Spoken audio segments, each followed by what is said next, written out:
الحمد لله نحمده ونستعينه ونستغفره ونؤمن به ونتوكل عليه ونعوذ بالله من شرور أنفسنا ومن سيئات أعمالنا من يهده الله فلا مضل له ومن يضلله فلا هادي له ونشهد أن لا إله إلا الله وأشهد أن محمدا عبده ورسوله صلى الله تعالى عليه وعلى آله وأصحابه وأزواجه وذرياته وأهل بيته وأهل طاعته أجمعين إلى يوم الدين. أعوذ بالله من الشيطان الرجيم. بسم الله الرحمن الرحيم. وما تقدموا لأنفسكم من خير تجدوه عند الله. معزز علماء کرام، اسٹیج پر تشریف فرما زعماء قوم وعمائدین قوم اور حاضرین جلسہ، آج کا بدناپور کا یہ تاریخی اجلاس بدنیرا کا تاریخی اجلاس، جس میں آپ حضرات بہت دل جمعی کے ساتھ بیٹھے ہیں، آپ کے اس عمل کی میں تعریف کرتا ہوں کہ واقعہ یہ ہے کہ آپ حضرات کے دل میں جس کام کا آغاز ہونے جا رہا ہے اس کی عظمت، اس کی اہمیت، اس کی ضرورت اور اس کی محبت ہے. انسان کی زندگی میں مرحلے آتے ہیں، انسان کے اوپر آنے والے احوال میں بیماری بھی ایک حال ہے. بیماری کے ساتھ اللہ نے لِكُلِّ دَاءٍ دَوَاءٌ، ہر بیماری کے لیے اللہ نے علاج بھی رکھا ہے، اور اس کے لیے بھی ایک جماعت اللہ نے پیدا کی ہے، وہ اطباء اور ڈاکٹروں کی جماعت ہے کہ جو ہر بیمار کے لیے دوا تجویز کرتی ہے اور بیمار کو دوا دیتے ہیں. اللہ اپنی قدرت سے اس دوا کے ذریعے اس بیمار کو شفا عطا فرماتے ہیں. تو بیماری کے لیے دوا کا ہونا بھی ضروری ہے. پچھلے دنوں نہ صرف اس ملک میں بلکہ دنیا کے چپے چپے میں کرونا جیسا مرض اور کرونا جیسی بیماری چلی کہ جس سے کئی سو نہیں، کئی ہزار نہیں، کئی لاکھوں لوگ اس دنیا کو چھوڑ کر اپنے رب کو جا ملے ہیں. ایسے حالات میں جیسے ہمارے ایم ایل اے صاحب نے کہا کہ بھئی مسلمان جہاں بھی ہے وہ بیماری میں بھی اپنے ساتھیوں کو اور اپنے اڑوس پڑوس کے لوگوں کے ساتھ خدمت کا ایک جذبہ رکھا ہے، اور یہ رسول اللہ صلی اللہ علیہ وسلم کی تعلیمات ہے. حضور پاک علیہ السلام کا فرمان خیر الناس من ينفع الناس، لوگوں میں سب سے اچھا وہ آدمی ہے جو لوگوں کو نفع پہنچائے. قربان جائیے رسول اللہ صلی اللہ علیہ وسلم کی تعلیمات پر. میرے آقا نے یہ نہیں کہا کہ خیر الناس من ينفع المسلمین، کہ اچھا ہے وہ آدمی جو مسلمان کو نفع پہنچائے. نہیں، میرے آقا صلی اللہ علیہ وسلم رحمت للعالمین تھے. آپ صلی اللہ علیہ وسلم پوری کائنات کے لیے رحمت بنا کر بھیجے گئے تھے. قرآن نے آپ کے بارے میں ببانگ ڈول کہا وَمَا أَرْسَلْنَاكَ إِلَّا رَحْمَةً لِلْعَالَمِينَ، ہم نے نہیں بھیجا آپ کو مگر پوری کائنات کے لیے آپ کو رحمت بنا کر بھیجا. حضور پاک علیہ السلام نے یوں کہا کہ خیر الناس من ينفع الناس. قربان جائیے رسول اللہ کی اس حدیث پر کہ میرے آقا نے یہ نہیں کہا کہ تم میں اچھا وہ ہے جو کسی مسلمان کو نفع پہنچائے. نہیں، میرے آقا رحمت للعالمین تھے. حضور پاک علیہ السلام نے فرما خیر الناس من ينفع الناس، لوگوں میں سب سے اچھا ہے وہ آدمی جو لوگوں کو نفع پہنچائے. یہ احباب حضرت مولانا حضرت مفتی روشن صاحب کی قیادت میں عقل کو آئے. واقعہ یہ ہے کہ ان دنوں میں طبیعت بھی نہیں ٹھیک تھی، لیکن میں نے سوچا کہ اللہ اتنے دور سے یہ لوگ چل کر تیرے پاس آئے ہیں، تجھے ان کو وقت دینا چاہیے، کیونکہ انگلی کٹا کر شہیدوں میں داخل ہونا چاہیے. تو میں نے فوراً مفتی صاحب سے کہا کہ ٹھیک ہے، بولیے کون سا دن آپ چاہتے ہیں. تو انہوں نے مشورہ کر کے کہا کہ یہ تاریخ ہمارے لیے موضوع ہے. ہم نے کہا کہ اسی تاریخ کو ہم آ جائیں گے. اللہ کا کرنا کہ اس سے ایک دن پہلے ہی میری طبیعت ڈاؤن ہونے لگی، لیکن میں نے ارادہ کر لیا کہ مسلمان تو وہ ہیں کہ جو وعدہ کرے اس کو پورا کرے. مسلمان وہ نہیں کہ کہے کچھ کرے کچھ نہیں. وعدہ کر لیا آپ نے کہ بھئی میں آپ کے یہاں آؤں گا. میرے بیٹے حذیفہ نے کہا کہ ابا آپ نہ جائیے، میں جاؤں گا، آپ کی جگہ تقریر بھی کر دوں گا. میں نے کہا کہ بیٹا بالکل مناسب نہیں، مفتی صاحب کو ہم نے وعدہ کر لیا ہے اور ہمارا جانا ضروری ہے. حضور نے فرمایا لا ایمان لمن لا عہد لہ، لا ایمان لمن لا عہد لہ، اس کا ایمان کامل نہیں ہے کہ جو اپنے وعدے کو پورا نہ کرے. تو ایک سبق مجھے یہ ملا کہ نہیں جانا چاہیے، اور میں آیا. مفتی صاحب سے میں نے طے کر لیا کہ مجھے امباڑہ بھی جانا ہے. امباڑہ میں ایک بہت زمانہ پہلے ایک بڑا پروگرام ہو گیا تھا، لیکن مقدرات کی بات تھی، وہاں کوئی کام نہ ہو سکا. تو یہ جلسے والوں کی اخلاص کی برکت ہے کہ آج ہم وہاں گئے سیدھے چائے ناشتہ کر کر، اور وہاں اللہ نے ہمارے دل میں یہ بات ڈالی کہ بھائی اس علاقے کا اس کو تعلیمی مرکز بنانا ہے.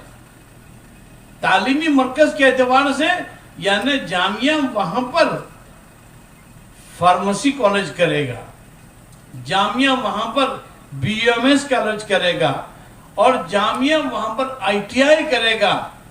اچھا، تو میرے ساتھ میرے سیکریٹری اخلاق تھے. میں نے ان کو بولا کہ بھائی ذرا مجھے فگر بتائیے کہ اس علاقے کے کتنے بچے آپ کی B U M S college میں ڈاکٹر بنے. تو انہوں نے فوراً اپنے سیکریٹری سے لسٹ منگا لی. کہا کہ بی یو ایم ایس جامعہ عقل قوا کی B U M S medical college سے اس علاقے کے 200 بچے ڈاکٹر بنے. 200 بچے الحمدللہ. اور ہم نے کہا کہ اللہ کا شکر ہے. تو میں نے کہا کہ اس کا مطلب یہ کہ اس علاقے میں ایک B U M S college کی بھی ضرورت ہے. تو میں نے اخلاق سے کہا کہ اخلاق ہمارا کام تو ہے نیت کرنا، کرنے والی ذات تو اللہ کی ہے، ہمیں اس کا کوئی تم سے چندہ نہیں کرنا ہے. مجھے آج تو تمہیں چندہ کرنا ہے تمہارے آج کے جو اس ہاسپٹل بننے والی ہے اس کے لیے. لیکن یہ آج ہم جو نیت کر رہے ہیں بی یو ایم ایس اس علاقے میں کھولنے کا، اس کا ثواب بھی حاجی عبدالوہاب صاحب اور مشتاق بھائی مفتی صاحب نہ معلوم کتنے لوگ ہیں وہ بھی ان کے کھاتے میں جائے گا. پھر انہوں نے کہا کہ فارمیسی. تو میرے ساتھ ایک بچے ہمارے حذیفہ اچھولی، وہ فارمیسی ہمارے یہاں فارمیسیز ہوئے بی فارم ایم فارم، اور ابھی وہاں ہماری کالج میں پروفیسر ہیں ڈی فارمیسی میں. انہوں نے فوراً اپنے سیکریٹری سے منگایا تو کہا کہ اس علاقے کے 490 بچے فارمیسسٹ بن کر نکلے ہیں. تو ہم نے کہا کہ بھئی یہاں فارمیسی کالج بھی کھولو، اس علاقے کی ضرورت ہے. اور اس کے ساتھ آئی ٹی آئی جامعہ نے ہندوستان کی مختلف جگہوں پر تقریباً 9 آئی ٹی آئی ہیں.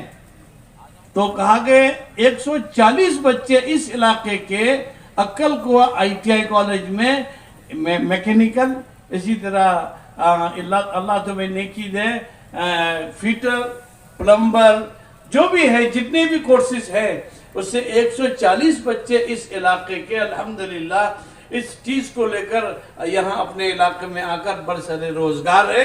تو میرے بھائیوں اور دوستوں اور بزرگوں، امت کی جو ضرورت ہے اس جگہ پر اس چیز کو کرنا چاہیے. مدارس اپنی جگہ پر اپنا کام کر رہے ہیں. آپ کے علاقے کے ہر مدرسہ ہمارے نزدیک قابل قدر ہیں، قابل احترام ہیں، اور آپ حضرات ان اداروں کی مدد کرتے ہیں اور کرنا ہی چاہیے. تو بہرحال آپ کا آج کا یہ پروگرام کہ جس میں آپ حضرات نے دل کھول کر اس میں مدد کی ہے، لیکن اس سے تمہارا کام بننے کا نہیں ہے۔ ہاں، جنہوں نے نام لکھا ہے اور جن کا فگر آیا، اٹ از نتھنگ، یہ تو بہت کم ہے۔ میں جو حاضر ہوئے ہیں M L A M P لوگ، ایم ایل اے اور اس کی ایم ایل سی، میں ان سے کہوں گا کہ وہ بھی جو ہے آپ کے اس کام میں ہاتھ بٹائے، کیونکہ ان کا تو کام ہے، M L A M P M L C, ان کا کام ہی ہے کہ سماج کے لوگوں کو ان کی ضرورت کی وقت پر کام پر آنا۔ اگر یہ آپ ان کا کام کریں گے تو آپ ان کا کام کریں گے۔ تو بہرحال یہ آپ کے اس ہاسپٹل کے سنگ کی بنیاد کے موقع پر جتنے بھی لوگ آئے ہیں، میں سب سے پہلے تو تمام دوستوں کو دلی مبارکباد دیتا ہوں کہ آپ نے اس عظیم شان کام کے لیے بیڑا اٹھایا ہے، اور آپ بہت دل جمعی کے ساتھ اس پروگرام میں بیٹھے بھی ہیں۔ اور ہمارے ابرار بھائی شاعر بے دھڑک ہیں، وہ تو انہیں بھی ماشاءاللہ اشعار پہ اشعار سناتے رہے، اور بھی جو ہمارے دوسرے اسپیکر تھے انہوں نے بھی ماشاءاللہ بہت سارے باتیں کہی۔ تو میں لمبی تقریر تو کروں گا نہیں، کیونکہ اب سب کو قل ہو اللہ لگے بھائی، کھانے کا ٹائم بھی ہو چکا ہے۔ لیکن میں صرف آپ کو اتنا کہوں گا کہ عبدالوہاب بھائی تو چلے گئے جی، حاجی مشتاق حاجی عبدالوہاب کون، وہ چلے گئے، وہی کہہ رہا ہوں۔ حاجی عبدالوہاب صاحب جن کی سوچ تھی، تو ان کے بیٹوں نے ان کی سوچ کو اٹھا لیا، اور اس کام کے لیے آج کا دن انہوں نے طے کر لیا، اور اتنا بڑا مجمع ماشاءاللہ آ گیا ہے، تو وہ ان کے لیے صدقہ جاریہ ہے۔ حدیث میں آتا ہے اذا مات الانسان انقطع عنه عمله الا من ثلاث صدقة جاریة او علم ينتفع او ولد صالح يدعو له۔ اذا مات الانسان، جب انسان مر جاتا ہے تو انقطع عنه عمله، تو ظاہر بات ہے اس کے اعمال اب منقطع ہو گئے۔ اذا مات الانسان انقطع عمله الا من ثلاث، لیکن تین چیزیں مرنے والے کو مرنے کے بعد بھی اس کا جو ہے ثواب اس کو چلتا رہتا ہے۔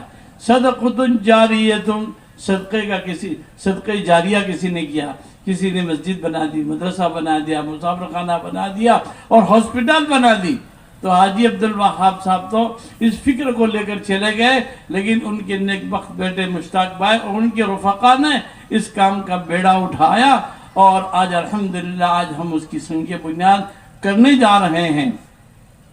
تو حدیث میں آتا ہے کہ مرنے والا تو مر گیا، لیکن یہ ہاسپٹل بنے گی، عبدالوہاب بھائی اور جتنے لوگ اس میں شریک ہیں سب کے لیے صدقہ جاریہ، ہمارے مرنے کے بعد بھی آپ کا ثواب کا میٹر چلتا رہے گا، کہ جتنے مریض اس میں اچھے ہوتے رہیں گے، ہم بھلے مر جائیں گے لیکن یہ آپ کو ثواب اس کا ملتا رہے گا۔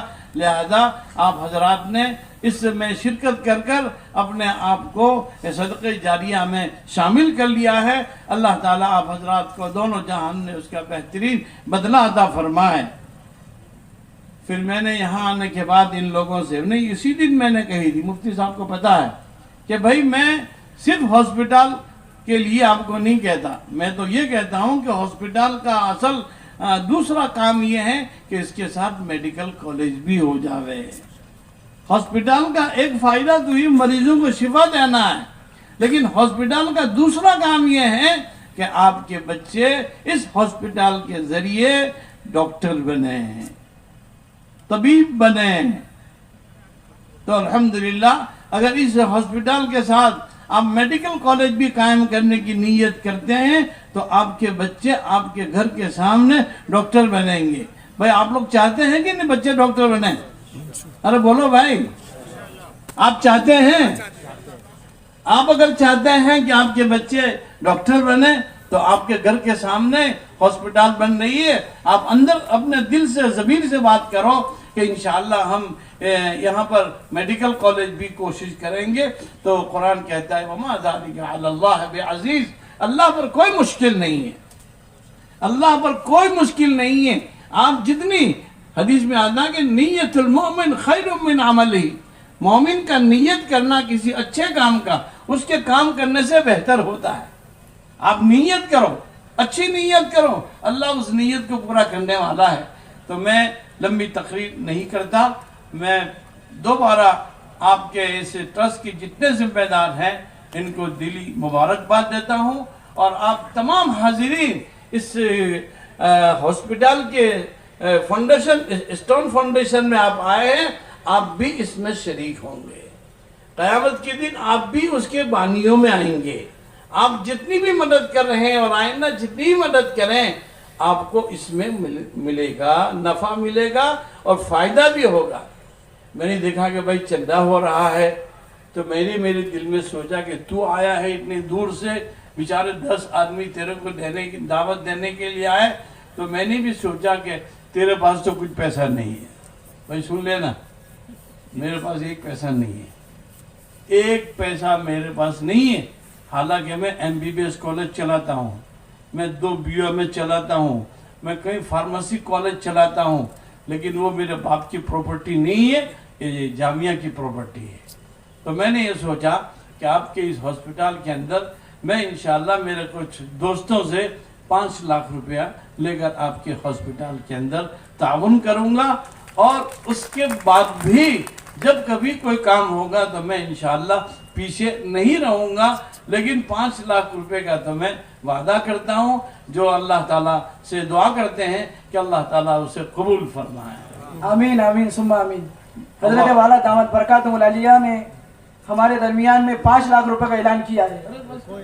میں بیٹھا ہوں میں یہاں بیٹھا ہوں نا، آپ وہاں سے اعلان کر رہے ہیں، میں خود یہاں سے اعلان کر رہا ہوں۔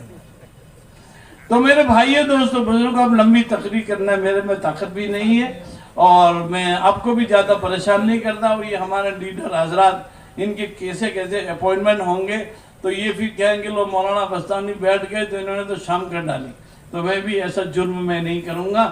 اب دعا کریں گے اللہ تعالی ہمارے جمع ہونے کو قبول فرمائے۔